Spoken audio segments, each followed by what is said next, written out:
जिस देश में ऐसी पिक्चर बने जहां पर हनुमान से रावण को तेरे बाप का घर है, तेरे बाप का कपड़ा है, तेरी औकात है, कभी दुनिया में किसी भगवान ने ऐसी तरह की विचार नहीं रखी। कभी हनुमान जी ने रावण को इस तरीके से गालियां ना दी।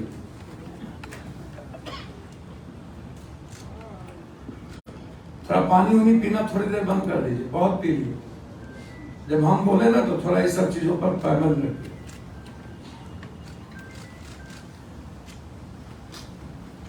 और हमारी बात सुन लीजिए। हमको भी पता है हर आदमी के बारे में। हर शहर जाता हूं, कितने देर कौन खड़ा रहता है ये भी मैं जानता हूं। किसको कितना फुर्सत है ये भी मैं जानता हूं।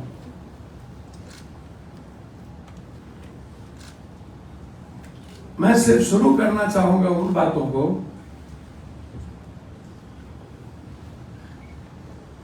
सही आप कह रहे हैं कि देश को क्या हो गया। आपने गलत नहीं कहा।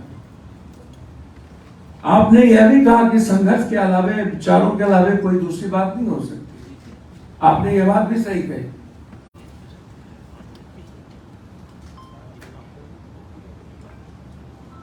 और आपने यह भी बात सही कही कि सेवा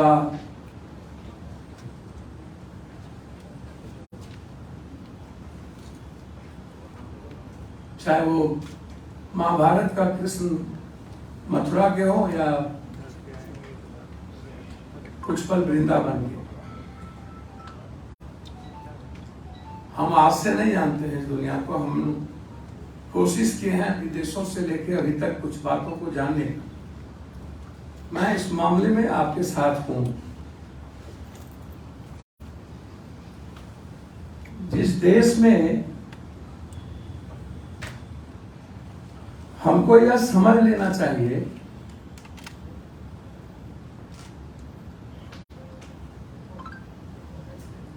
कि कोई भी घटना तब घटती है जब किसी को उसका बेनिफिट होता है। मेरा मानना है कि इस देश में गोधरा मुसलमानों ने कतई नहीं करा सकता। ये दुनिया के इतिहास में नहीं हो सकता। इसलिए नहीं हो सकता क्योंकि उससे मुसलमानों को या इस्लाम को कोई बेनिफिट नहीं। घटना तब घटती है जब उसका कोई अभिप्राय हो, उसका कोई योजना हो, उसका कोई कार्य योजना हो, उसके पीछे एक लंबी चीजें लिखी जाए। पप्पू यादव से किसी को तकलीफ हो सकती है, वो हमें गाली देगा या नहीं कहेगा कि पूरा यादव हरामी है, पूरी जातियां हरामी है। किसी व्यक्ति के कारण किसी जाति को कभी गाली देने की बात नहीं हो सकती।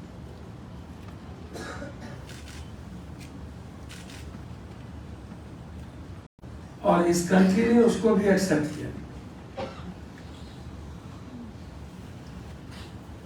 और यह गोधरा की घटना के बाद पप्पू यादव ने स्पष्ट रूप से कहा था गोधरा करवाया गया, गोधरा हुआ नहीं। गोधरा क्यों होगा? गोधरा करके इस देश का मुसलमान मरना क्यों चाहेगा? गोधरा करके इस गुजरात का मुसलमान अपने को खत्म करना क्यों चाहेगा?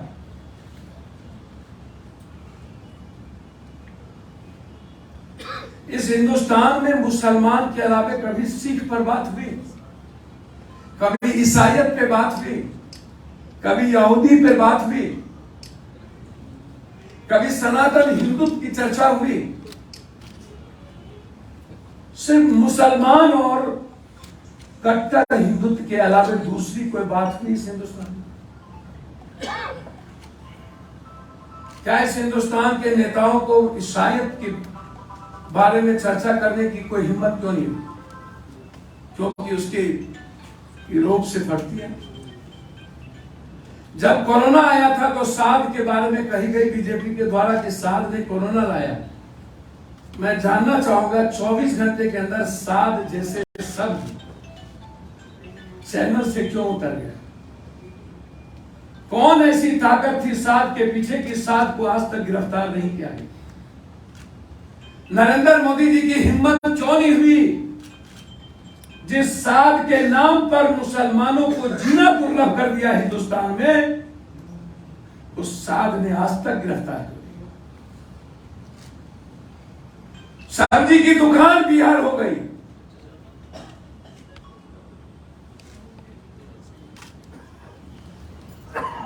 दूध और मुर्गे के दुकान पर आदमी खत्म हो गए। हम बात करते हैं तो युवाओं को लैस कीजिए सर।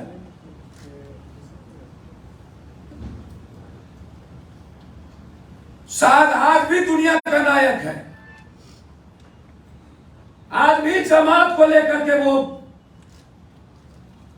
अपनी अलग विचारधारा को लेकर के उसकी विभिन्न भूमिका है साध की, उसमें मैं आज नहीं जाऊंगा, लेकिन इसमें जरूर जाएंगे कि साध की गिरफ्तारी क्यों नहीं हुई। कौन ऐसी ताकत थी जिसमें साध को उतार दिया? क्या उस गोधरा से मुसलमान को बेनिफिट हुआ कि उस गोधरा से नरेंद्र मोदी जी और बीजेपी को बेनिफिट? मुनाफा किसको हुआ? जिसको बेनिफिट होगा, घटना के पीछे भूमिका किसकी होगी? पुलवामा 14-19 को हुआ, हम 15 को ट्वीट किए कि पुलवामा हुआ नहीं, पुलवामा करवाया गया। जो बात मेरा ट्वीट है, ट्विटर पर सब लोग देख सकते हैं, 15 के ट्विटर को कहीं गया नहीं है ना। मैंने ये सवाल उठाया था आरडीएक्स कहां से आया, मैंने ये सवाल उठाया था कि आरडीएक्स की जांच क्यों नहीं हुई, मैंने ये सवाल उठाया था कि इसके बाद इसके सबसे पहली बार दुनिया में यह कौन निर्णय लिया कि हेलीकॉप्टर छोड़ हम सड़क के द्वारा गए। सड़क में एक पंक्ति की सड़क चली और दूसरी पंक्ति की सड़क बंद नहीं हुई, ये कौन लाया? ये हम जानना चाहें। ये बहुत क्लियर है। सतपाल मलिक ने इस बात पर पूरी चर्चा कर दी। मोदी जी, आप पुलवामा पर भी जांच करा लेना चाहिए, मोदी जी को गोधरा पर भी जांच करा लेना चाहिए, मोदी जी को साध पे भी जांच करा लेना चाहिए। अब आश्चर्य इस बात की है, क्या केरला स्टोरी में जो कोई एक मुसलमान हनुमान जी को गाली दे रहा है, क्या इस हिंदुस्तान में कोई जाति किसी धर्म को, किसी भी भगवान को गाली देने की औकात रखता है? क्या आप वाल्मीकि को कह सकते हैं कि ये ढोंग है और इसने रामायण नहीं लिखा? करके दिखा दी। क्या आप संत रविदास को कह सकते हैं कि ये चमार है, इसने कुर्बानी नहीं दी? क्या आप भगवान परशुराम को कह सकते हैं कि इसने एक अताइयों के खिलाफ लड़ने की हिम्मत उठाई, वो जाति के खिलाफ नहीं थी? आज भी वो भगवान परशुराम के उठाए हुए तलवार को एक जाति अपने खिलाफ युद्ध समझता है। क्या केरला स्टोरी में गाली देना और हनुमान जी को गाली दिलवाना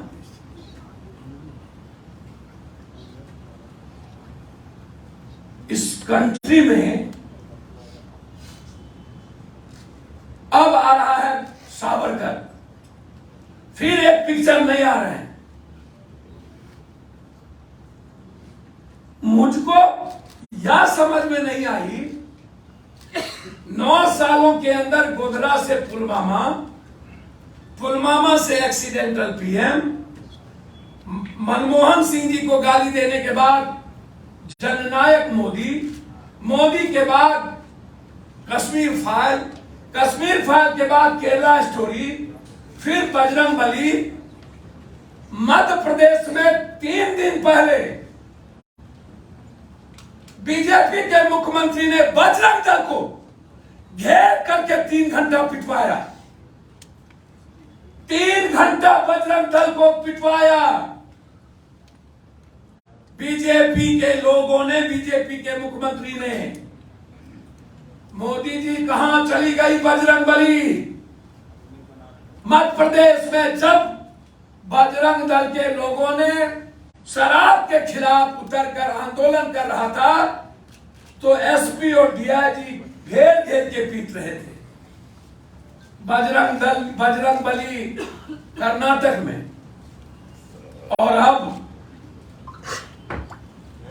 हम आते हैं उन बातों पे कि आप यूथ को की बड़ी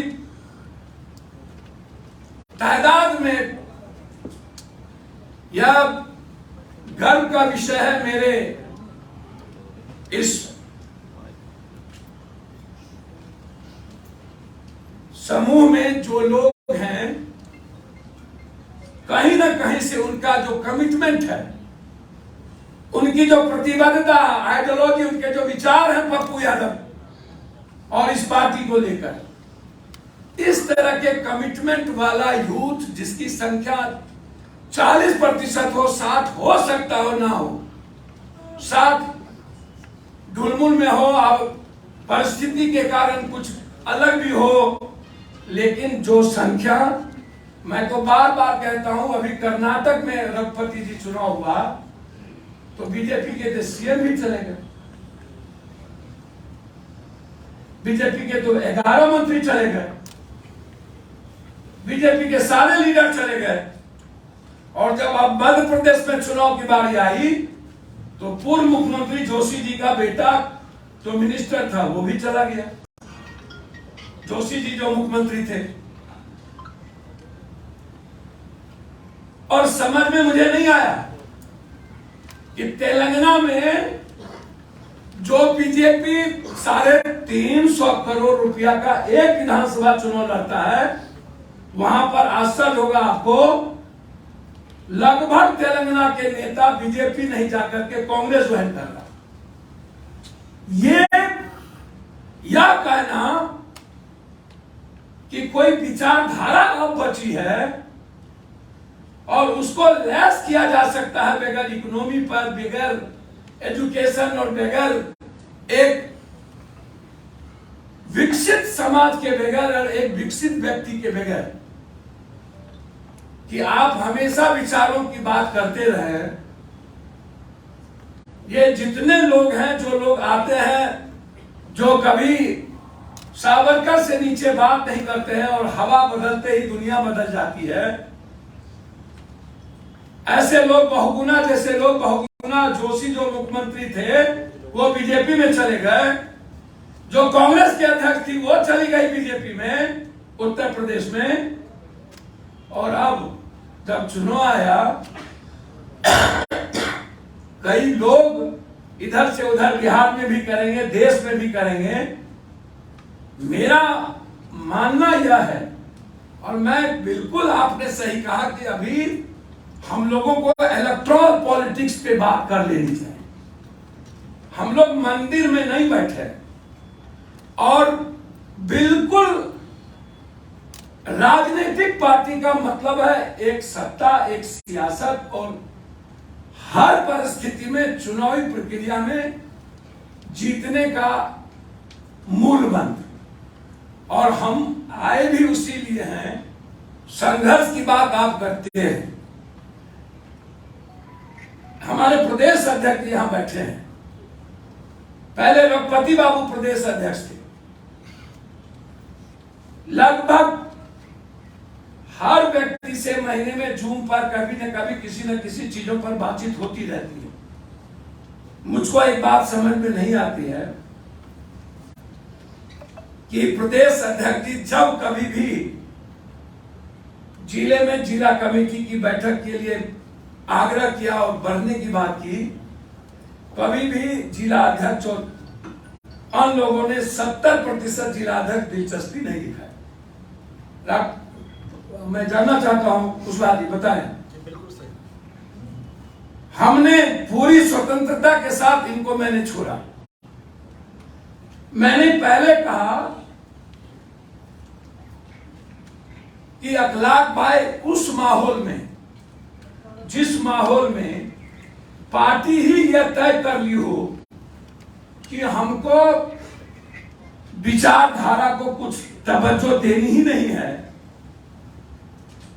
पैसे वाले, लाठी वाले, भाले वाले, बंदूक वाले, 47 वाले, 56 वाले, ऐसे लोग और जो जाति और धर्म को और नफरत की दुकान खोल करके जो गाली देने वाले समूह और व्यक्ति है, वो सबसे इंपॉर्टेंट किसी पार्टी के लिए आज के देश में बन चुका हो, वहां इतने लंबे समय में 2 चुनाव लड़ने के बाद, एक बार पहले, दूसरी बार चुनाव लड़ने के बाद, बिना सत्ता के आप लगातार आपके अध्यक्ष और आपके यूथ, छात्र या अन्य कोई भी संगठन एक लंबे पीरियड में आपके साथ खड़ा रह रहा है, यह इस पार्टी की सबसे बड़ी उपलब्धि है। और मुझे इस बात को कहने में जरा भी बेहिचक नहीं है कि मुझको लगता है कि जैसे मैं अभी पत्रकार जी से डिस्कशन कर रहा था कि साम्यवाद बहुत हल्के, बहुत कम समय में, लंबे समय के बाद, बहुत कम संघर्ष के, अब कुछ ही मृत्यु के बाद साम्यवाद चला गया, पूंजीवाद और कट्टरवाद का युग आया और पूंजीवाद का समापन अरब कंट्री से होगा। और जब पूंजीवाद मछली के तरह तरफ तरफ के मरेगा तो फिर दुनिया में एक नई क्रांति, एक नया वार के रूप में हम दुनिया को देख पाएंगे। और मुझे लगता है कि मैं सिर्फ इतना कह सकता हूं, यहां जितने पत्रकार जी हैं, 10 साल के ऊपर नहीं, 10 साल के नीचे जो रूस को आप देख रहे हैं और चाइना की जो स्थिति है, आप उठा करके देख लीजिए। और मुझे लगता है कि पत्रकार जी, चाइना को नेपाल के द्वारा भारत आने में दिक्कत नहीं होगी। और जब इस दुनिया का सबसे बड़ा साम्राज्य अरब, जिसके डीजल पेट्रोल के बाद जिसका संतुलन खत्म होने की तैयारी में हुई, जब वो मरने की तैयारी की ओर अरब बढ़ रहा है, तो कोई आप हमको बताइए ना कि साम्यवाद पदार्थ की पर टिका हुआ था तो जल्दी चला गया, पूंजीवाद किस पे टिका हुआ, आप हमको बता दीजिए। और ये इस्लामिक आइडेंटिटी और आइडियोलॉजी जिसको मुसलमान से जोड़ा जाता है, और दूसरी तरफ ईसाईयत और तीसरी तरफ यहूदी और कट्टर हिंदूपंथी, ये जो लगातार कट्टरवाद को जन्म दे रहा है, ये दोनों चीज, उसमें पप्पू यादव के यूथ की प्रासंगिकता आने वाले समय में बढ़ेगी। क्योंकि जब लोग एक दूसरे जाति को गाली देंगे, धर्म को, मजहब को नफरत करेंगे, एक दूसरे को काटेंगे, थर्ड वर्ल्ड वार की ओर होगा, यूरोप का वार होगा, मरता क्यों नहीं, क्या नहीं करता रूस एक तरफ, और इसी में चाइना चाहेगी कि हम फिर एक बार हिंदुस्तान की ओर बढ़े। मैं यह मानने को तैयार नहीं हूं। मैं आपको स्पष्ट कह देना चाहता हूं कि हिंदुस्तान की ओर बढ़ने की वो हिम्मत जरूर करेगा और वो हिंदुस्तान को जीतने का भी प्रयास करेगा। लेकिन एक वक्त आएगा जिस वक्त हिंदुस्तान चाइना की ओर बढ़ेगा और कम्युनिज्म खत्म होगा, और इसी दुनिया में भारत और चाइना एक बेहतर रिश्ते के साथ, मैं मानता हूं कि पहला रिश्ता चाइना से नहीं हो करके यूरोप से हो, उसमें व्यक्ति कौन होगा हिंदुस्तान में? नरेंद्र मोदी जी कौन होगा? आज जो लोग तीसरे मोर्चे की बात कर रहे हैं और हम लोग 9 महीना में चुनाव है, 9 महीने में चुनाव के बाद आपके पास कोई बहुत बड़ा पूंजी नहीं है, आप की औकात और आपकी ताकत के बदौलत कोई आदमी, कोई भी बड़ी पार्टी जो यहाँ पर है अपने को कहती है कि जिसकी ज्यादा जनसंख्या उसकी ज्यादा भागीदारी। और जो लोग यहाँ पर बिहार में 2 तरह के विचारधारा है, और मुझे लगता है यही दोनों दुकान जिंदा रहेगी। एक नफरत की दुकान होगी जिसमें लगभग गाली गलौज के आगे नफरत के अलावे शायद कभी भी इस हिंदुस्तान में विकास, एजुकेशन, रोजगार, दुनिया में जो मैं समझता हूं किसी के पास ये मुद्दा नहीं है। यह मुद्दा जो विपक्षीय एकता है, मुझको लगता है कि जो विपक्ष की एक बड़ी एकता है वह निश्चित रूप से, अब जैसे हमारे यहाँ हमारे नेता ने कहा कि छोटी दुकान, निश्चित रूप से मैं भी चाहता हूं कि हर पार्टी को अधिकार है अपने विचारों के साथ जिंदा रहने। मैं कोई ऐसी चर्चा नहीं करूंगा कि मांझी साहब के अपने तरीके थे, वो दुकान ये चलाना, मुख्यमंत्री जिस बने और लंबे समय तक रहे। मुझको लगता है कि यदि जो बात कही गई जदयू या जनता दल, राष्ट्रीय जनता दल के द्वारा, यदि यही बात याद हो जाए कि सपा से लेकर बीजू दादा के नवीन जी से लेकर कर्नाटक के देवगौड़ा से लेकर राजद से लेकर जदयू, हिंदुस्तान में पुराना जनता दल को क्या फिर से रिफॉर्म नहीं कर दिया? करिए आप फिर से, सबको मिलाइए, देश को आप एक नई दिशा देने की बात करते हैं। और जब एक तरफ, जबकि बीजेपी अकेला पार्टी को भी मुंह हाथ पैर हाथ पकड़ करके जिंदा, चाहे निषाद की पार्टी हो चाहे किसी की पार्टी हो, मैं बार बार कहता हूं इस बात पर, इसको अमल करने की जरूरत है। जो अब जो बात यहाँ पर युवाओं को बुलाया गया है, जिसमें जयप्रकाश नारायण की भूमिका की चर्चा हुई, युवाओं के द्वारा क्या हुआ, सर जयप्रकाश नारायण जी की चर्चा हुई तो एक भ्रष्टाचार पार्टी को खत्म करने की बात आई ना रघुपति बाबू। मुद्दा तो एक अताई या भ्रष्टाचारी सरकार को खत्म करके बात थी ना। आप हमको एक बात बताइए रघुपति बाबू, इतने बड़े जननायक कर्पूरी ठाकुर और जयप्रकाश नारायण, लोहिया जी, छोड़ दीजिए गांधी जी की बात, अभी मैंने शुरुआत ही की। आप हमको एक बात बताएं, भ्रष्टाचार इस दुनिया में कोई मिटा सकता है? इस देश में हम दुनिया की बात नहीं करेंगे, हम गरीबी पर बात नहीं करते हैं, पहले भ्रष्टाचार पे बात करते हैं। हम बात इकोनॉमी के सस्टेन की नहीं करते हैं, पहले भ्रष्टाचार की बात करते हैं।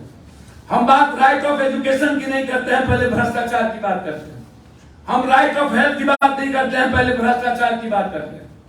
हम राइट ऑफ जस्टिस की बात नहीं करते हैं, पहले भ्रष्टाचार की बात करते हैं। सर सीढ़ी से ही ना 3 माला पे चढ़िएगा, झाड़ू ऊपर से न सर दीजिएगा कि नीचे से झाड़ू उठ जाएगा 3 माला पे। तो सर सबसे बड़ा भ्रष्टाचार का जड़ क्या है? सर 2 कारण है भ्रष्टाचार का जो मैंने समझा है। एक समझा है कि आम आदमी जो पढ़े लिखे नहीं है, जो आर्थिक रूप से कमजोर है, मिडिल क्लास के नीचे के लोग हैं, उनको भाग किस्मत भगवान बाबाओं के बीच फंसा दिया गया है और उनको यह कह दिया गया है गरीबी तुम्हारे कारण से नहीं है, गरीबी भगवान और इन कारणों से। एक दूसरा गरीबी और का कारण है सिस्टम, जो नेता ने यह बता दिया है कि तुमको गरीबी पर बात नहीं करना है, तुमको जाति पे बात करना है, तुमको हिंदू मुसलमान पे बात करना है, तुमको राजपूत भूमिहार ब्राह्मण पे बात करना है। जादव राजपूत भूमिहार भगवान को गाली दो, कभी रामायण को गाली दो, कुरान को गाली दो, कभी ऑस्ट्रेलिया से बाभन आया, कभी मस्जिद में रामायण लिखा गया। सर नेताओं को जो बात करनी चाहिए, नेताओं की जो जिम्मेदारी है, क्या उस जिम्मेदारी के साथ नेता खड़े हैं? नेता बात वो करते हैं जो आम आदमी के सरोकार की चीज नहीं है। आप उठा करके देख लीजिए सर, नेता कब बात करता है? रात में कल बड़ा गांव चल गया, हमको मोटरसाइकिल से उस गांव में जाना पड़ा, 45 डिग्री गर्मी थी नदी के किनारे। हमारे यहाँ बैठे हैं मधुबनी में पीछे, ये मुखिया जी भी गए थे कल मेरे साथ मोटरसाइकिल से, लोग तो गाड़ी से थे। हमारे साथ मधुबनी के साथी बैठे हैं देव कुमार जी, मैंने उनको भी, देव कुमार जी आप उठिए, मुखिया जी आप भी उठिए। ये दीपक झा मुखिया हैं हमारे, कल हमारे साथ थे। देव कुमार जी हमारे साथ बगल में मुखिया जी खड़े हैं। अभी 5 दिन पहले मधुबनी में चुनाव था। चुनाव में 9000 वोट को, ओबीसी के वोट को रोकने के लिए एक यादव का सबसे बड़ा गांव था और वहीं पर अत्यंत पिछड़ा का उनके साथ कुछ भूमिका थी, लेकिन सबसे ज्यादा वहां 80% यादव था, जहां लालू यादव जी भी खाना खाए और तेजस्वी यादव जी भी वहां गए थे। सर, एक एसडीओ जो गिरिराज सिंह जी के रिश्तेदार थे, इतना मार मारा 8 घंटे तक, इतना मार मारा एक एक लेडीज को, एक एक लड़की को ढूंढ के बिना सिपाही के, इतना मार मारा कि आप अंदाजा नहीं कर सकते। इसको सुपौल के युवाध्यक्ष को हाथ उठा दीजिए। जिसके भीतर जानने की जिज्ञासा ही ना हो, वो इधर सुनिए, जो जाति अपनी बात करता है ना, वो जाति मिट जाता है। और जो कौम और समाज और जो विचार दूसरों के लिए जिंदा नहीं हो जाता है, वो कौम भी मिट जाता है, वो विचार भी मिट जाता है और वो समाज भी मिट जाता है। ताली मत बजाइएगा, समझे सर? जो जाति दूसरों के लिए जीता है, वो जाति हमेशा जिंदा रहता है। जो मजहब, जो धर्म दूसरों के विचारों की रक्षा करता है, वो हमेशा दुनिया के इतिहास का सबसे नंबर 1 बनता है। और इतना आपको आश्चर्य होगा भाई, इतना लोगों ने हमको सोशल मीडिया पर लिखा, हमको सब पुराण छोड़ के जाना पड़ा। कल हम जा रहे थे मधेपुरा में, हम क्या था, बीना भद्री का उद्घाटन, और हमको रास्ते में खबर मिल गई कि वहां कल से खाना नहीं खाया। और गए तो नदी के किनारे, किसी के घर में खाना नहीं थी। हमने सारा कार्यक्रम छोड़ दिया। हमने कहा पहले सीधा चलो वहां, रात के 3 बजे आए, और जब जेब और बैग का सारा पैसा दे दिए, सर वो सेवा नहीं है, वो सेवा नहीं। और मैं जानता हूं सर, सेवा का वर्तमान हिंदी पट्टी के राजनीति का कोई मतलब नहीं। बिल्कुल सही आप कहते हैं। हम राजनीति के किसी भी तरीके में हमारा सर दखल है ही नहीं। मैं तो पूरा का पूरा विचारों को फ्रीडम देता हूं कि आप करिए, आप बढ़िए। सर, अब तो 9 महीना में मात्र चुनाव बचा है। आपके पास चुनाव के में जाने के अलावा कोई रास्ता नहीं बचा। 9 महीने के बाद आपके पास 1 साल का चुनाव बचेगा विधानसभा। अभी तो जो जीता सिकंदर, आपको जीतना ही चाहिए की बात करिएगा ना। जब शिविर होती है, कोई बात होता है, उस पर उस वक्त भी चर्चा होती है। आज तो सिर्फ इतनी बात होगी। मेरी समझ है, बैठिए मुखिया जी, दोनों मुखिया जी आप भी, मेरी समझ से अभी 54 आदमी बिहार के मरे ट्रेन एक्सीडेंट में, जिसमें 34 आदमी की लाश आई। जिस वक्त लाश आया, उस वक्त नरेंद्र मोदी जी के द्वारा 10 लाख की घोषणा करने वाला चेक नहीं पहुंचा था, और चेक भी वहीं गया जहां पर बहुत मुश्किल के बाद सबसे ज्यादा डीएनए टेस्ट या विभिन्न चीजों से जब पूरा परिपक्व हो गया तो चेक उसको गया। लेकिन 34 आए हुए लाश को पप्पू यादव यदि पहुंच के 20,000 या 25,000 रुपया हमने मदद कर दी। एक घर में 2 व्यक्ति थे जो दोनों मर गए, दोनों बेटा मर गया। पंडित था एक, कहा उसके घर में माँ बाप नहीं था, उसका पति मर गया। अभी कल जो मैं गया जहां पर परसों दरभंगा में, 27 दिन पहले उसकी शादी हुई थी, और परसों से लेके आज सुबह उसका लाश हम 92 लाशों में से किसी तरह डीआरएम से लेके रेलवे मंत्री के पीए से बात करके मैंने उसके लाश को किसी तरह दोनों भाई को भेजा हूं। अब जाकर के हो रहा है कि एक लाश है जो उसकी तरह मिल रहा है। उसी तरह 1.5 साल पहले एक बच्ची की शादी हुई थी, जिसके जो 2 महीने के प्रेगनेंसी में था, और उसके पति मर गए। अरे पप्पू यादव के जाने के बाद जिसके घर में बकरी बांधा हो, जिसके घर में एक बाछी भी ना हो, और जिसकी सारी उम्मीदें और सपने खत्म हो गए और जिसके जीवन का साथी भी खत्म हो गया, उसके पास बच्चों को तो काल के दादा भी गोदी में खिला के जिंदा कर लेगा, वो बच्ची कैसे जिंदा रहेगा यदि मैं उसके बारे में लल्ला जी बैठ जाए। उसके बारे में यदि मैं सोचता हूं तो मुझको लगता है कि एक पिता की भूमिका या एक सगे भाई की भूमिका हमको निभानी चाहिए। मैंने कोई सेवा के लिए कोई कर्तव्य या कोई राजनीति के परिप्रेक्ष्य में कोई बात में नहीं करता। क्या मेरी बात ये नहीं रहती है कि उससे हमको वोट मिलेगा, जो इतने लंबे समय के बाद 83 में हम मुखिया बने खुर्दा के और तय हो गया 40 साल के बाद, इतनी नासमझ तो नहीं ना है कि लगातार 83 के बाद 1 ही लाख डेली यदि हम बांटे होंगे तो 280 करोड़ को क्रॉस कर जाने के बाद इतने बेवकूफ तो नहीं होंगे कि हम कल भी 1.5 लाख रुपया बांट के आए खगड़िया में और कल फिर 1 लाख का सामान जा रहा हो। तो इतना बेवकूफ तो हम नहीं होंगे कि मेरा चुनाव सामने में है और खगड़िया में हम पैसा बांट रहे हैं और हमको 4 करोड़ रुपया होगा तो हम चुनाव लड़ पाएंगे, जीत पाएंगे, नहीं होगा तो चुनाव नहीं लड़ पाएंगे। कल के दिन वो 4 करोड़ रुपया चंदा ही मांगना पड़ेगा। तो हमें समझ है, यह बेसिक सवाल इस दुनिया में हमेशा बात होती है, ये पप्पू यादव कौन सा टेबलेट खाता है कि सोता नहीं है, ये पप्पू यादव कौन सा टेबलेट खाता है कि कोरोना में मरा नहीं, ये पप्पू यादव कल 45 डिग्री था जिसमें 20 लोग बिहार के मरे और हम मोटरसाइकिल पर चले तो हमको लू नहीं लगा, क्योंकि मेरा जो मेंटल लेवल है वो इंसान के साथ है, लू के साथ नहीं था। यदि हमारा मेंटल लेवल लू के साथ होता तो लू लग जाता और इंसान के साथ नहीं होता तो हमारी चीजें खत्म हो जाए।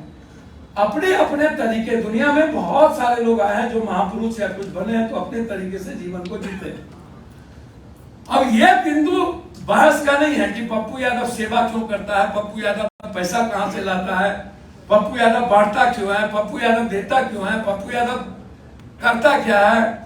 विषय यह है कि पप्पू यादव जिस परिवार को खड़ा किया है बिहार में, उस परिवार का साइन उसका आज भी जितने दल होंगे उसकी विचारधारा मर गई होगी, उसके भीतर जाति होगा, धर्म होगा, नफरत होगा, गाली गलौज होगी, लूट होगा, दूसरों को ठगना होगा। ये जो ताकत बैठी है, जो पप्पू यादव से लंबे समय से 20 साल 25 साल 30 साल से जुड़ा हुआ है, जो नए समय से, अब ये लड़का दोनों मुखिया है, ये सीतामढ़ी वो लड़का उठी।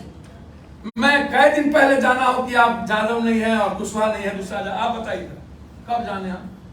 1 सप्ताह पहले। 1 सप्ताह पहले। आप कब थे छात्र अध्यक्ष मेरा? 2009 के बाद 1 सप्ताह पहले सीतामढ़ी किसी घटना में गए जहां पर जिंदा जला करके मार दिया 3 लोगों को, खाने तक के लिए नहीं था, वहां के बगल में एमएलए थे, मारा भैंस को। उनके बारे में मुझको आज से 1 सप्ताह पहले जाना हो कि वो यादव और कुशवाहा नहीं है। हम माथा ठोक लिए कि हम तो आज तक ये जानते थे पप्पू जी के साथ रहते थे और पप्पू जी भी हमको नहीं बताए वो यादव नहीं है, इन्हीं के छात्रावास में। हम 1 सप्ताह पहले जाने जो आदमी पप्पू यादव के लिए गोदी से अभी तक पागल है और पप्पू यादव के विचारधारा से ये दोनों मुखिया बना, और मैंने आज तक नहीं जान पाया कि जाति कौन है। तो क्या ये कैरेक्टर अलग नहीं करता है पप्पू यादव को? इस पर चर्चा क्यों नहीं होती है? आप हमको जरा बता दीजिए। यह भी तो अलग कैरेक्टर है। तो जो मैंने आज तक पटना के बाढ़ में किसी लाला से नहीं पूछा कि आपको 2, और किसी झाजी और किसी भूमियार जी को नहीं पूछा कि मैं आपको 2 ½ लीटर का मैं दूध क्यों दूं, आप भूमियार हो। पटना के बाढ़ में मैंने किसी लाला से नहीं पूछा 2 डब्बा ब्रेड क्यों दूं। पटना के बाढ़ में किसी ऊंची जात से नहीं पूछा कि आप ऊंची जात हो, मैं आपको 3 टाइम का खाना क्यों दूं। हम तो नहीं जानते थे कि कोई यादव है या कोई मुसलमान, कोई दलित है या कोई ओबीसी। तो सवाल एक चीज का नहीं है, मेरे जीने के थोड़े तरीके हैं और मुझको लगता है कि दुनिया जिस तरीके से जीता है उससे हमको अलग जीना चाहिए। कोई एक आदमी तो होगा ना एक अलग तरीके से जी के दुनिया में अपना एक अलग रास्ता तय करे। जब दुनिया एक ही तरह के हो, लूटने वाले, नफरत करने वाले, गाली देने वाले, छोटी छोटी बातों में कुरान शरीफ को गाली देकर, रामायण को गाली देकर, झाजी को गाली देकर, बावन को गरियाकर, भूमियार को गरियाकर, 2000 साल पहले मनुवाद, मनु स्मृति और ब्राह्मणवाद व्यवस्था की बात आई, वो ब्राह्मणवाद व्यवस्था क्या ब्राह्मण से था? क्या मनुवाद व्यवस्था सिर्फ क्या वो ऊंची जाति से थी? मनुवाद का मतलब पप्पू यादव नहीं है। मनुवाद का मतलब जो लंबे समय से सत्ता में रह करके किसी समूह, समाज और वर्ग का शोषण करता है, वो मनुवाद है। वही ब्राह्मण।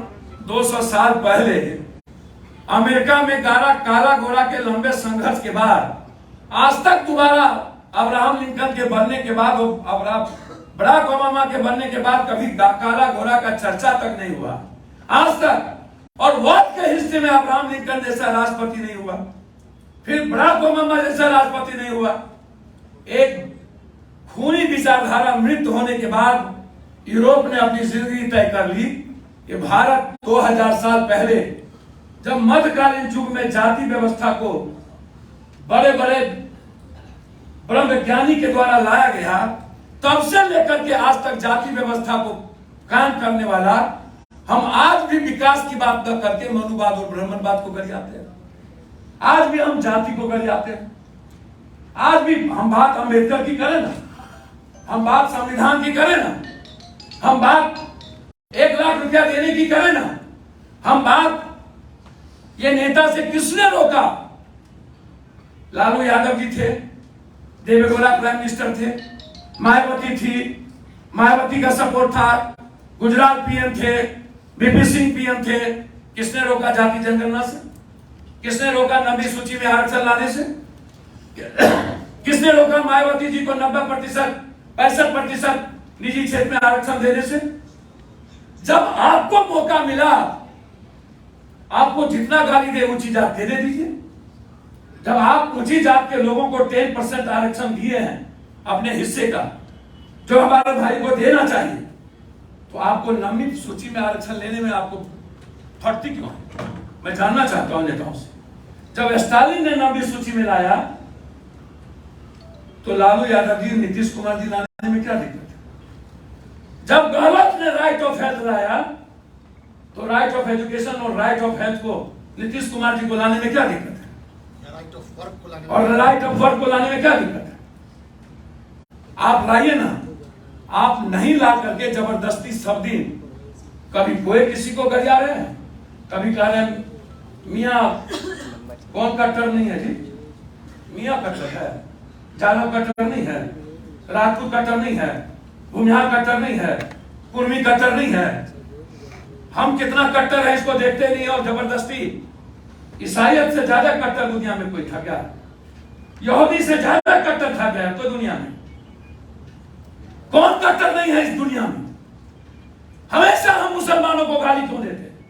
हमेशा हम अम्बेडकरवादी विचारधारा को, बुद्धवादी विचारधारा को टारगेट क्यों करते हैं?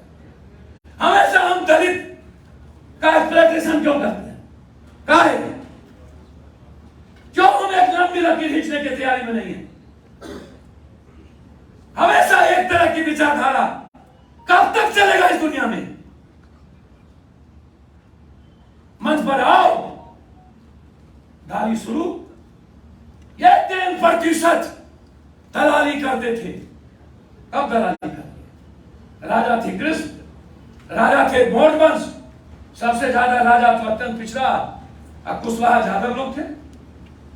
भूमिहार का बने राजा, ब्राह्मण तो सिर्फ पेशवा, एक शासक, छोटा शासक, एक बार और कब बने? यादव के बाद आया क्षत्रिय, उसका शासन कितना दिन रहा? गाली उसी को। शासन में रहे आप, दलाली कर लिए सिर्फ वही लोग। हर बातों में नेता जाति की बात करता रहता है, कभी भी एजुकेशन की बात नहीं करता है, कभी भी अच्छे नौकरी की बात नहीं करता। क्या नौकरी नहीं है? नहीं है इन लोगों के पास नौकरी। उत्तराखंड कैसे डेवलप कर लिया? उत्तराखंड के पास क्या है? उत्तराखंड अलग छोटी स्टेट होने के बाद उत्तराखंड के पास तो फैक्ट्री नहीं है। सिर्फ पर्यटन पर उत्तराखंड दुनिया को कैसे इतिहास लिख रहा है? क्या हम बिहार का इतिहास नहीं लिख सकते? क्या क्या कारण है कि बंगाल, यूपी और उत्तर प्रदेश आज तक डेवलप नहीं कर पाता है? क्या कारण है? केरल क्यों डेवलप किया? छत्तीसगढ़ अलग स्टेट हुआ, क्यों दुनिया का नंबर 1 स्टेट बन गया भारत का? कहा है? कर्नाटक अलग हुआ क्यों? 240 एमएलए होने के बाद भारत का नंबर 1 स्टेट क्यों है? बिहार क्यों नहीं है? बंगाल क्यों नहीं है? इसलिए कि हम बिहार और बंगाल और बिहार भारत की बात नहीं करते, हम आम आदमी की बात नहीं करते। इससे बड़ा दुखद घटना क्या है? हाँ? एक पत्रकार 6,000, 8,000, 9,000, 12,000 रुपया पर अपनी जिंदगी जीता है। कौन किसके पास 40,000 रुपया है? सिवाय कॉर्पोरेट घराने को छोड़ दिया जाए, सिवाय जिसका चैनल है उसको छोड़ दिया जाए। अब उठाइए, ये तो छोटा छोटा सोशल मीडिया है, तो बड़े मीडिया सोशल मीडिया को छोड़ दीजिए, तो कैसे जीता है ये? कभी इस पर चर्चा हुई कि हमारे बच्चे जो प्रतिभावान है ये क्यों सोशल मीडिया को पकड़ रहा? क्योंकि उसको लगता है कि हम 6,000, 9,000 भी ना कमाएंगे, 12,000 नहीं तो हम अपने परिवार को जवाब क्या देंगे? आप नौकरी नहीं देते हैं, आप एक बार भी फैक्ट्री की बात नहीं किए। 9 सालों में 38 फैक्ट्री चली गई। आप क्या बता रहे थे अभी? कितने लोग यहां से पलायन किए? 3 लाख कितना? आप क्या बता रहे थे? कितनी कंपनी यहां से गई इंडिया से बाहर? कितने ऑटोमोबाइल यहां से चले गए?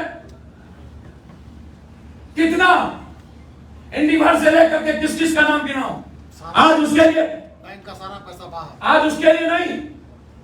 पत्रकार जी, नरेंद्र मोदी से मेरा पूछने का बनता है, जो रुपया 500 की छपी वो आरबीआई बैंक में नहीं जाके 85,000 रुपया करोड़ रुपया कहां है?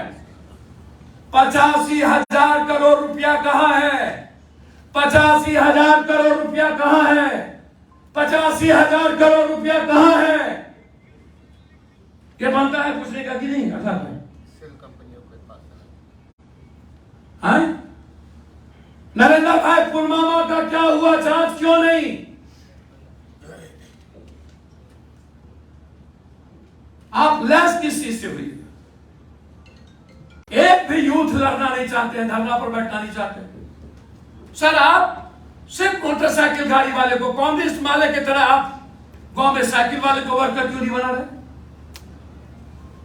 हाँ है, क्या दिक्कत है आपको? एक मिडिल क्लास और साधारण वर्ग आदमी महकता है आपको, जो आपके धरना प्रदर्शन में आपके कंधों पर लाठी लेकर के एक नया बिहार बनाने की कल्पना करेगा। आप देखते हैं कि माफिया टाइप के लोग नहीं जुटेंगे तो हमारी पार्टी नहीं बनेगी। ऐसा है क्या? हम जिंदा नहीं है क्या? हम दुनिया में नंबर 1 नहीं है क्या? छोड़ दीजिए, मेरे यहां 2 नेता बैठे हैं। मैं स्वीकार करता हूं कि मेरी कोई ताकत नहीं है, मैं स्वीकार करता हूं कि मैं सत्ता में नहीं आया हूं, मैं स्वीकार करता हूं कि मुझे गठबंधन का हिस्सा होना पड़ेगा, मैं स्वीकार करता हूं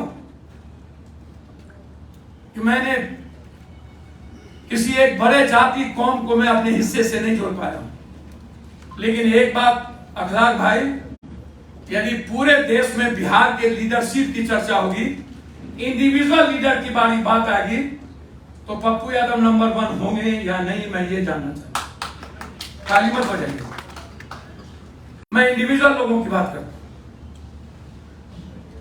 आपने अपनी मुहिम में किसी एक चीज को तो जोड़ा है ना, और ये लोग मरेंगे ना। कितना दिन जिंदा रहे? कोई 76, कोई 77, कोई 80, कोई 82, और कितना दिन? और जो लोग जाति का ठेका ले रखे हैं,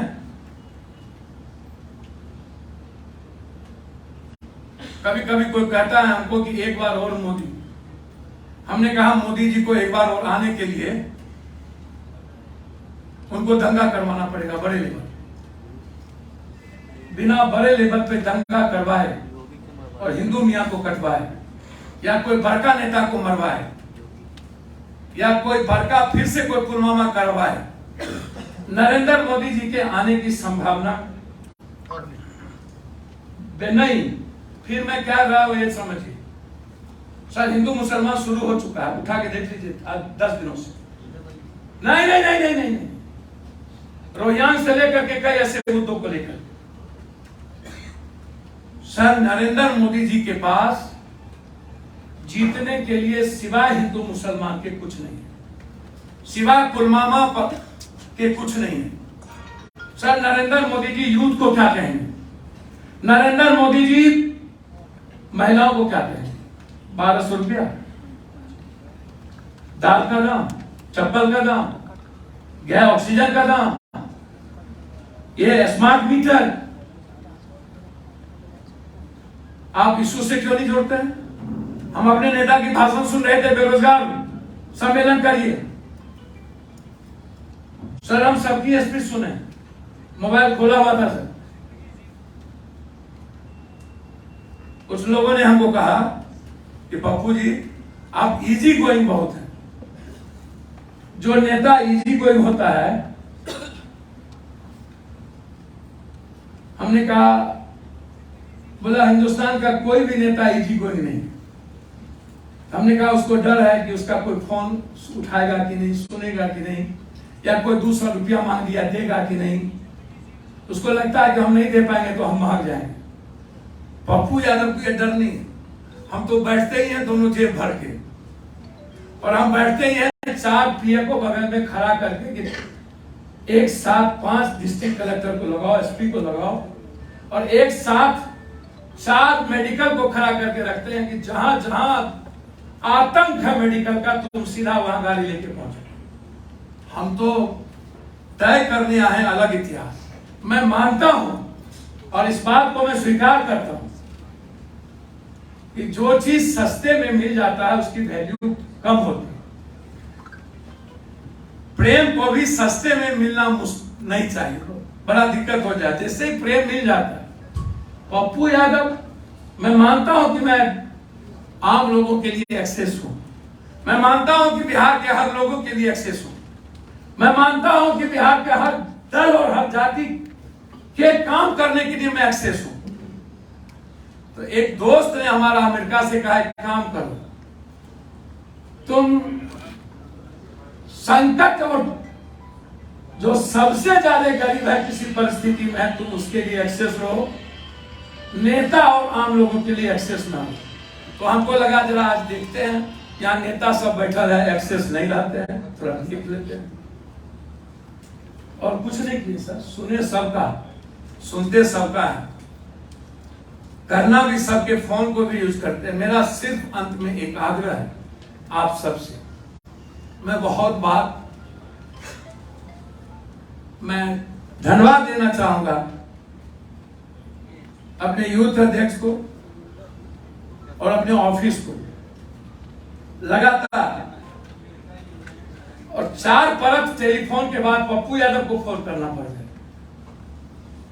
चलिए 5वें परत में एक समूह, एक प्रयास के बाद जो यहां टीम बैठी है, मेरा मानना है एक नई ऊर्जा के साथ जिला की कमिटी छोटी हो, संगठित हो, बड़े लेवल पर ना हो और विचारों से लैस हो। पप्पू यादव के जो पुराने साथी हैं, किसी भी कीमत पर अध्यक्ष राधानगढ़ जी, उनको गप छोड़ दीजिए, अध्यक्ष की जिम्मेदारी पुराने साथियों में से ही रिक्रूट हो, 1 2 3 4 में चयन हो कि इसमें पुराने साथी जो हैं उन्हीं को लाया जाए। नए साथी को जो विचारों से लैस है उसको जोड़ा जाए संगठन में। उसको किसी भी परिस्थिति में फर्स्ट, सेकेंड, थर्ड संगठन में ना देकर निचले से शुरू करके उसको पप्पू यादव के विचारों से जोड़ा जाए, जो आदमी सोशल मीडिया से हमसे जुड़े हुए हैं। मैं एक बात कहना चाहूंगा कि यूथ लोग मिसलेनियस सोशल मीडिया से जुड़े तो हैं। जब वार पप्पू यादव हुआ था, जोगी वर्सेस पप्पू यादव, इस बेटियों के बाद, जिस बेटियों की इतनी बड़ी लड़ाई और कोई नेता नहीं जा रहे थे, पप्पू यादव अकेला जाकर के बैठा, और उसके बाद पप्पू यादव से गाली गलौज शुरू हो गए, Jogi versus Pappu Yadav, arrest Pappu Yadav, support Pappu Yadav. India troll किया 1.5 दिनों तक सपोर्ट पप्पू यादव, और बीजेपी आरएसएस पूरी ताकत लगा लिया, तो 7 नंबर पर ट्रोल नहीं कर सका अरेस्ट पप्पू यादव। उसमें 70% यूथ और पार्टी की भूमिका नहीं थी। अब जब आप 1 घंटा या आधा घंटा भी अपनी उंगली को, क्या आपके पास आधा घंटा भी अपने नेता और अपनी विचारधारा के लिए वक्त नहीं मिलती? क्या आप शेयर नहीं करेंगे? क्या आप लाइक नहीं करेंगे? आप एक बात लिख लीजिए, व्यूअर्स को आप पॉजिटिव मत मानिए। जब तक लाइक्स और शेयरिंग ये 2 चीज नेताओं की आइडियोलॉजी को नहीं करिएगा, तब तक आपकी पार्टी जो दुनिया में जानी चाहिए नहीं जाएगी। आप इसको समझिए। और ये उम्मीद मैं युवा और छात्रों से ही कर सकता हूं, जय। और यह अपेक्षा आपसे ही है। जो मैंने अपने इस घटना में देखा कि आपकी कोई भूमिका नहीं है। दूसरी चीज, घटना में मैं खुद आपको कह के जाता हूं कि अमुक घटना घटी है, मैं आना चाहता हूं। जो नॉलेज आपके द्वारा मिलता है उससे अलग। और मैं कोई एक घटना की खबर आपके द्वारा आती है तो उसमें 4 घटनाओं को जोड़ के मैं जाता हूं। मेरा आपसे आग्रह है कि ये जितनी बड़ी पार्टियां हैं, इनको लगता है कि जाति व्यवस्था हमारे साथ है, जाति समीकरण मेरे साथ है, कुछ हो न हो 6 जात 7 जात की पार्टी की भूमिका में हम हैं। तब ना कोई यहां गिरा, कोई वहां गिरा, झुमका गिरा रे बरेली के बाजार में, कोई निषाद साहब का भी सम्मान होना चाहिए, वो भी एक छोटी जाति की को अपनी जाति समझ करके बैठे। माझी समाज, अब आश्चर्य है, आपको पत्रकार जी एक बात मैं जानकारी दे देना चाहता हूं। मुझे बहुत खुशी हुई कि नीतीश कुमार जी ने बहुत लंबे समय के बाद दशरथ माझी जी के बच्चों को पार्टी में ज्वाइन कराया। लेकिन मैं आपको पत्रकार जी बता दूं, जिस दिन दशरथ माझी जी की मौत हुई थी, पहला आदमी थे, उसके बच्चे घास की रोटी खा रहे थे। हम 2 लाख रुपया वाइफ हस्बैंड जाके उसके घर में पहुंचा के आए थे रोजगार के लिए। और आज तक 10,000 रुपया महीना पप्पू यादव की पत्नी के अकाउंट से जाता है उसके घर। हमने ढिढोरा नहीं पीटा। और दशरथ माझी की मूर्ति अकेला पप्पू यादव अपने पैसे से लगाया। हमने ढिढोरा नहीं पीटा, सरकार के पैसे से नहीं लगा। और आज भी मेरी बीवी के अकाउंट से 10,000 रुपये 9,000 रुपया जाता है। कब मरे थे दशरथ माझी तब और आज जोड़ लीजिए। हम कितने बच्चों को पढ़ाते हैं, कितने मेडिकल के बच्चों को पढ़ाते हैं, शायद आपको अंदाजा नहीं होगा। वो चेक मेरा बताएगा आपको कभी कि हम इस हिंदुस्तान में कितने मेडिकल, कितने डॉक्टर और कितने अरबों अरब ऐसे लोग हैं जो विदेश खेलने गए, जिसके पीछे सिर्फ पप्पू यादव। इसीलिए हम तो हमेशा कर्म और कर्तव्य के पथ पर चले हैं। लेकिन कभी कभी कहावत है, परिस्थितियां हीरो बनाती है और टाइम का इंतजार सबको करना पड़ता। उसमें अब्राहम लिंकन को भी करना पड़ा। जरूरी नहीं है। हम अपने साथियों से आग्रह करेंगे पैसेंस लूज करने की। वक्त आपका ही आता है। एक समय आता है, मैंने पहले कहा साम्यवाद, फिर मैंने कहा पूंजीवाद, अब मैं कह रहा हूं कट्टरवाद। ये तीनों का मृत्यु तय है। और जब ये तीनों मृत्यु तय होगी तो मानवतावाद, अध्यात्मवाद या इंसानवाद जब शुरू होगा तो उसमें पप्पू यादव के लोगों की भूमिका पहली नंबर पर होगी और उसमें आप अव्वल होंगे। इसको आप समझ लीजिए। यदि जिन लोगों को सपना देख रहा है कि 2024-25, मैं मान लेता हूं 2024-25 यदि स्वीकार भी पप्पू यादव कर ले तो 2029 तो पप्पू यादव के हॉल में बैठने वाले लोगों के हो सकता है ना। इसीलिए मैं आपको 2025 और 29 की तैयारी किया सपना देखने के लिए आज मैं आपको बुलाया हूं। और उस सपना को देखने के लिए अखलाक भाई ने सही कहा, बगैर संगठन के राजनीति की दिशा और बगैर संघर्ष के, और संघर्ष भी कंप्लीट मूल्यों पर, आदर्श पर, विचारों पर जब तक आप तय नहीं करिएगा तब तक आप सत्ता का स्वाद नहीं चख पाइएगा। ये मैं स्वीकार करता हूं। कम से कम इस बात का तो आपको गर्व होना चाहिए, आपके भाई, आपका नेता, आपके परिवार का जो पप्पू है, इस जैसा कोई नहीं।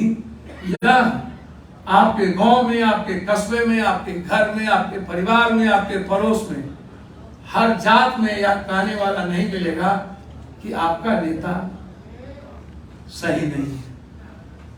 जिसके पास इतना बड़ा नेता की भूमिका हो और जिसको इतना बड़ा पिता और भाई मिले, क्या उसको एक लंबे समय, क्या आपके यहाँ एक माफिया 4 करोड़ में एमएलए हो सकता है, एक 47 वाला एमएलए हो सकता है, तो क्या एक अच्छा पढ़ा लिखा आदमी एमएलए नहीं हो सकता?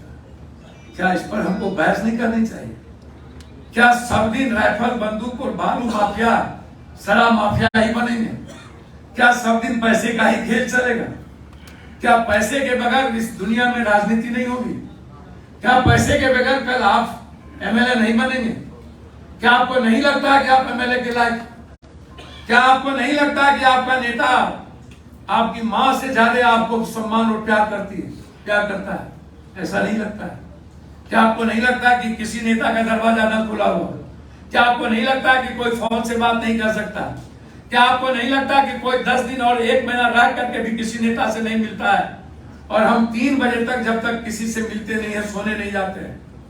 क्या ये हर समाज के लिए एक व्यक्ति जिसने एक इजी गोइंग दिया है, ये समय पर बताएगा कि हमने सही किया था कि गलत? लेकिन जो यूथ अपने कामों से जिसको फुर्सत नहीं मिलती है, पप्पू यादव के जाने के बाद उसको अपनी बीवी, अपनी माँ, अपना बेटा, अपनी बहन, अपना परिवार और अपने पैसे, अपने धंधे से, अपने चीजों से फुर्सत न मिले। महीना में आप एक सप्ताह भी आप पार्टी को ना दें, महीना में आप यदि 30% भी आप पार्टी को नहीं दें, 40% भी नहीं, 60 आप परिवार को दें, तो क्या लगता है कि आपकी पार्टी 2025 में जो आप करना चाहते हैं, तब तो हमको आपके भरोसे के बगैर हमको भी कहीं ना कहीं दलाली करना पड़ेगा। हमको भी कहीं ना कहीं, हमको मजबूरी से, हमको कहीं ना कहीं एक बड़का दोगला बनना पड़ेगा। क्या आपको अच्छा लगेगा कि मैं दोगला बनूं? क्या आपको अच्छा लगेगा कि मैं दलाली करूं? मैं कर सकता हूं, मेरी भी भीतर राजनीति करने का जज्बात है, मैं भी चालाकी कर सकता हूं, लेकिन मेरा आग्रह है आपसे कि वो एक छोटी सी चालाकी होगी, वो एक छोटी सी दोगली हो सकती है, लेकिन जिस तरह का इस देश में राजनीति का मापदंड नेताओं ने खींचा है, मैं मर जाऊंगा कभी भी हिंदू मुसलमान, कभी भी बैकवर्ड फॉरवर्ड, कभी भी किसी जाति को, किसी विचार और किसी समूह और समाज को एमपी बनूं न बनूं, लेकिन नफरत का रास्ता, गाली का रास्ता और किसी दूसरों को ठगने का रास्ता और खुद को लूट कर घर भरने का रास्ता पप्पू यादव तय नहीं करेगा। हमारी संख्या 100 ही होगी, हम 20 ही एमएलए बनेंगे, 20 ही से दुनिया बदलेंगे। हमको इसमें से 20 ही चाहिए, सिर्फ 20 दे दीजिए। यही कहने के लिए मैं आपको आज यहाँ बुलाया था। अब आपके जिले में आपके युवा अध्यक्ष और आपके प्रभारी भी बनाएंगे, चाहेंगे संगठन बनाएंगे, अपनी बात करेंगे। जहां से पप्पू यादव चुनाव लड़ेगा, आप चिंता मत करिए। जिन लोगों को ये पता नहीं चलता है, बहुत सारे, पूरा बिहार हमारा है, हम कहीं से चुनाव लड़ सकते हैं। सारे लोगों को एक सीट होगा, मेरे लिए सीट की कमी नहीं है। बस एक छोटी सी हिंदी पट्टी में जो आज की राजनीति है गठबंधन की, मैं उसी पहल की ओर जा रहा हूं। और मैं हमेशा कहता हूं कि कांग्रेस की विचारधारा के साथ मैं हमेशा से खड़ा रहा, हमेशा महागठबंधन के विचारों को प्रोटेक्ट किया हूं, हमेशा बिहार की जो संस्कृति कल्चर रही है, बाबा साहब अम्बेडकर, रामास्वामी पेरियार और जेपी और लोहिया के साथ कर्पूरी ठाकुर जी, जगदेव बाबू, ऐसे ना जाने कितने जननायक दुनिया में आए, उसका जो प्रोटेक्शन था, एक मस्त सेकुलरिज्म। मैं एक बात जरूर कहूंगा कि जब तक नेपाल हिंदू राष्ट्र था तब तक वो तरक्की नहीं कर पाया था। जिस दिन से नेपाल सेकुलर देश हुआ, भारत को भी आंख दिखा रहा है और नेपाल चाइना को भी अपनी ओर बुला रहा है। याद रखिएगा, जो राज क्षेत्रीय पार्टी जाति को तवज्जो देकर आगे बढ़ रहे हैं, 2025 के बाद वो क्षेत्रीय पार्टी नहीं बचेगा, क्योंकि जब एक दिन जाति उबाव होगी तो फिर पप्पू यादव के आदमियों को ढूंढेगा जिसमें समावेशी विचारधारा होगी और सभी जाति का अपनी ओर तय करेगा कि हमारी बात और हमारा सम्मान कहाँ है। तब आएगी बारी पप्पू यादव की। अंत में मैं एक बात कहना चाहूंगा, बाबा साहब अम्बेडकर चुनाव कितने बार हारे थे सर? हेलो रघुपति बाबू, जीते ही नहीं थे। वही पूछ रहे हैं। जगजीवन बार 2 बार डिप्टी पीएम बना, कहीं मूर्ति नहीं है। बाबा साहब अम्बेडकर कभी चुनाव नहीं जीता, घर घर मूर्ति लगने जा रही है। इसलिए चिंता मत करिए, आपका कदम और आपका प्रयास उधर ही बढ़ रहा है। मैं तय कर रहा हूं हर कदम उस ओर, संविधान और लोकतंत्र को बचाने के लिए और सभी जाति के सम्मान की रक्षा के लिए। यदि नीतीश जी ने अत्यंत पिछड़ों का विश्वास अपनी ओर लिया था और आज कहीं ना कहीं वो डगमगाया है, तो पप्पू यादव की जिम्मेदारी और उसके साथियों की जिम्मेदारी बसती है कि जाइए यादव, राजपूत, ब्राह्मण, भूमिहार, कुर्मी, कोरी, ये 5-6 जाति से अलग हटकर उन जातियों को जाकर के पैर छुइए और गोर लगिए और उनको कहिए कि नीतीश नहीं तो पप्पू तो है, और उसको अपने साथ जोड़िए और हर बड़े जाति को कहिए मैं तुम्हारे साथ हूं, मैं पैर छूने आया हूं। और इस तरीके से नीतीश जिस सपना के साथ बढ़ा था और 24 के बाद पीएम नीतीश कुमार जी बने ना बने वो तो मैं नहीं जानता हूं, वो इस देश का नेतृत्व तय करेगा, बिहार तय करेगा। हम सब के लिए खुशी का पल होगा जब एक प्रयास तो आज किया गया है यहाँ से, इसी बिहार के धरातल से, जो हमेशा कभी वैशाली के रूप में, कभी राजा अशोक चंद्रगुप्त के रूप में, तो कभी विक्रमशिला और कभी नालंदा के रूप में, कभी चाणक्य और चंद्रगुप्त के रूप में, तो कभी जेपी और गांधी के रूप में पुनः एक बार एक प्रयास, और ये प्रयास लगातार जारी होगा। आज कुछ कुनबे हैं, कल और कुनबे जुड़ेंगे, हो सकता है कुछ हटेंगे कुछ जुड़ेंगे, लेकिन प्रयास लगातार जिस तरीके से भारत के राष्ट्रीय झंडा को बचाने का निर्णय, बिहार के पुनः एक बार जो सबसे बड़ा लेनिन के बाद, जगदेव बाबू कर्पूरी के बाद जो सबसे बड़ी ताकत आज भी जिंदा है, वो लालू यादव, जिसने कभी हिम्मत नहीं हारी। सबने हिम्मत हारी, उस व्यक्ति ने हिम्मत नहीं हारी। आज जिस मुकाम पर खड़े होकर के यहाँ से एक विपक्षी एकता की शुरुआत हुई है, निश्चित रूप से यदि फिर से इस देश को नफरत की आग में ना झोंका गया और कोई नई पुलवामा और नया कोई गोधरा नहीं हुआ, एक नया कत्ल का आयाम देश में खत्म नहीं हुआ, तो मुझको लगता है कि निश्चित रूप से इस देश की डेमोक्रेसी बचेगी। इस देश के संविधान को बचाने में बिहार अग्रणी भूमिका निभाएगा। 24 में जो सब व्यक्ति इस देश में कभी वोट नहीं गिरा पाइएगा आप 24 के बाद, यदि यह व्यक्ति रह गया कभी, यूरोपीय प्रणाली सब कुछ खत्म, संविधान खत्म, बस एको हम द्वितीयो नास्ति, आपके सपने बिखर जाएंगे। यूपीएससी की बहाली और बीपीएससी की बहाली नहीं होगी। जो टॉप करके पढ़ लेंगे, इंटरव्यू होगा और इंटरव्यू लेने वाला आरएसएस होगा। आईएएस तय करेगा आरएसएस, कोई एग्जामिनेशन के द्वारा नहीं होगा। जज तय करेगा आरएसएस, कॉलेजियम नहीं होगा।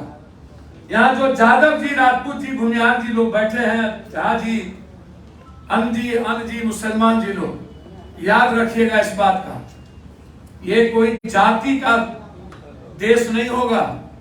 किसी भी जाति को वोट देने का अधिकार नहीं मिलेगा, ये ख्याल रखिएगा।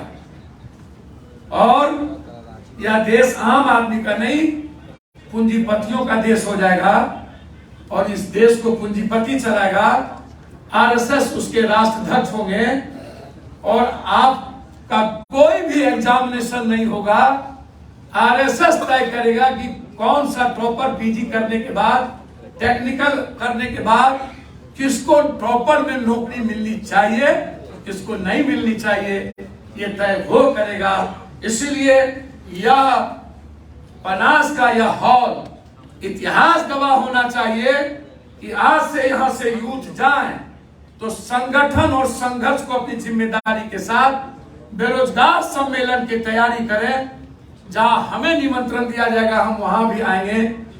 मेरी सेवा और मेरी जिंदगी की कुर्बानी वो अलग है। सत्ता पप्पू यादव का लक्ष्य है, बगैर सत्ता के पप्पू यादव चैन से नहीं बैठेगा।